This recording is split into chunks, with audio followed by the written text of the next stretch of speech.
Okay, so in New Jersey, Judge Salas, who was a New Jersey federal judge, her husband was shot, was injured. Thankfully, he didn't die, but her son, her 20-year-old son, Daniel Ardell, who died due to this gunman.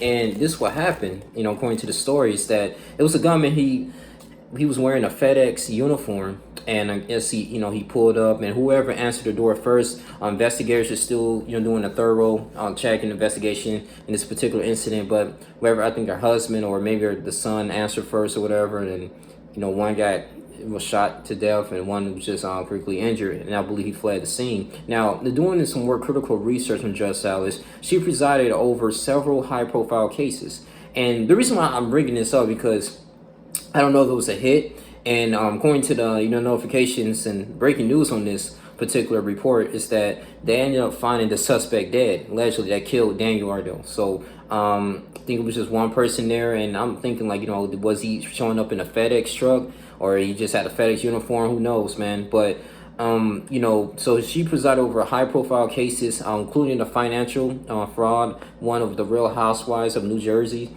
Teresa and Joe Gooden. In 2018, she was sentencing Farrar Rowland, I believe.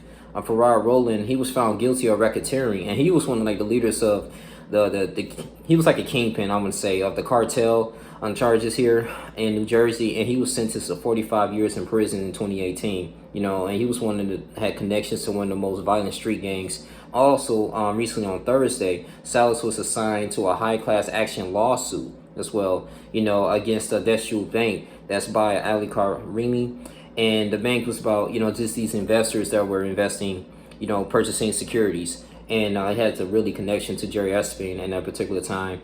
And November 7th, 2017 and July 6th, 2020. So she's a high profile person, according to the court of law. And based on her resume, when you are a federal judge, I just strictly believe that, even if you work in the Justice Department, it should be like higher security. I mean, I'm pretty sure like she wasn't living in a gated community. That's based on the video I seen, and they was doing a report. It's a nice house, and everything. But I was just thinking that if someone who works in the federal department, they should have something like some overwatch or anything to really just to oversee some things, man, because I feel like, she really has some, connections and whatever like that. I mean, to go in here, hire some people, hire security to go around and, doing some patrol on her house. I mean, it may be invade a little bit of privacy. It may get annoying, but you have the power to see if someone is guilty or not, or to give them, make time if they're, sentencing to life in prison, the death penalty. I don't think they really have death penalty in Jersey, but yeah, you have your occupation holds onto the livelihood of people, and you got people who's really upset about that.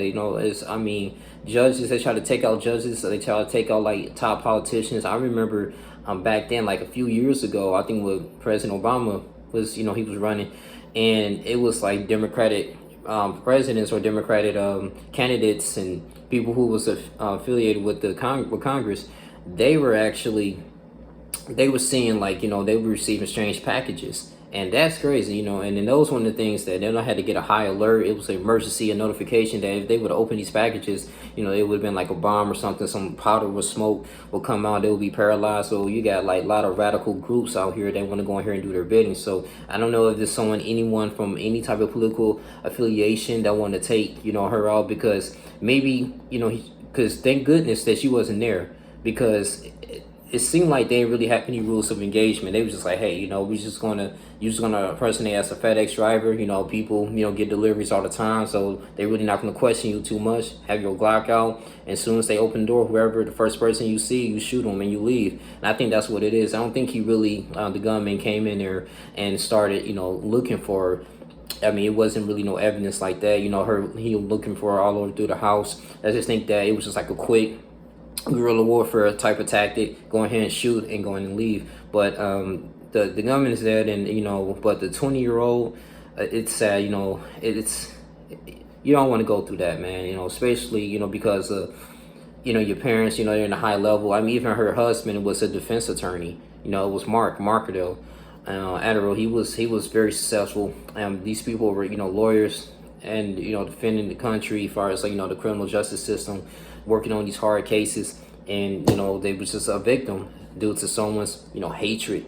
And I just think like I want to really get more into thorough of this case here, because what was the motive? According to the FBI and the U.S. Marshals, they don't know generally the motive there on why they come up and try to shoot and kill the judge and the judge's son. They just gonna shoot anybody that they see. Like, it was just pretty much, it could be a grandmother there, a sister, it can be a babysitter there. You never know. Like, and this is what I was thinking, that maybe they were trying to send a message like, okay, who knows, we don't know if he had connection with Roland, who was sentenced to 45 years in prison. Maybe his street dudes got upset, we're gonna go in here and retaliate. Maybe they got the hit on her.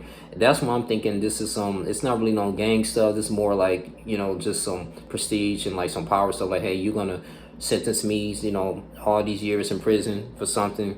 I'm trying to put food on my table. I'm trying to create an empire, even though it's illegal. And I think a lot of people have a lot of hatred with the judges, but it should be a community. I truly believe. Shouts out to Fly Solo. He really did a great commentary on this. And he was saying like, yeah, man, they should live like federal judges, man, like the president of the United States, or people who live in Congress, gated communities automatically benefits like they do with the U.S. military. We live in the base. You have automatic security. Before you even go through the gate, you had to go through security. So you at least have like a blanket. Like, you want to be people that have a negative attitude, a negative expectancy, because you got people who are against the United States military for what it stands for. You got people who is against judges, hate lawyers, police officers, people who hold weight in the justice system.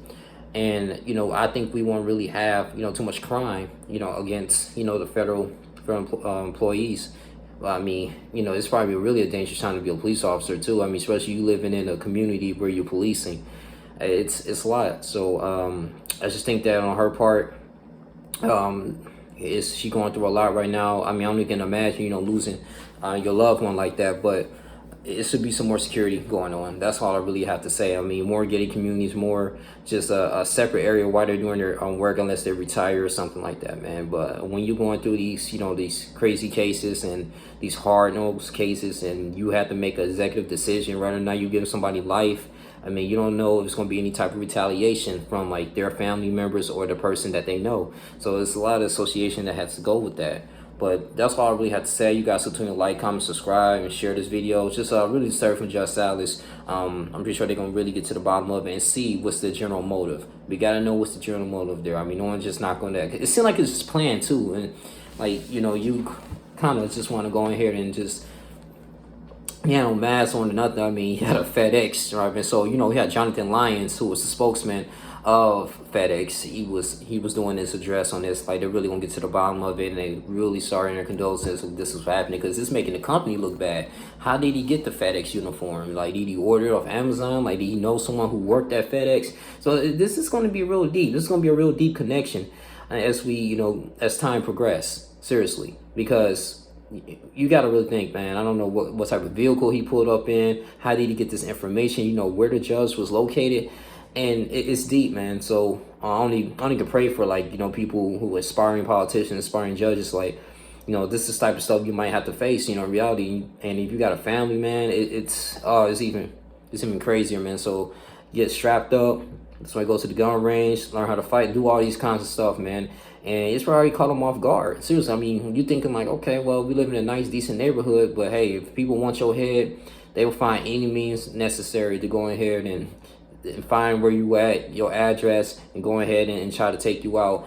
And this is the type of things that we're going against. So CNN, other people, I think they're going to do hopefully they do a good synopsis of the story here, and maybe they will receive justice, especially for this 20-year-old. But that's all I really have to say. You guys continue to like, comment, subscribe. It's your boy Young Lee Jr. Share this video. I'm out. Deuces.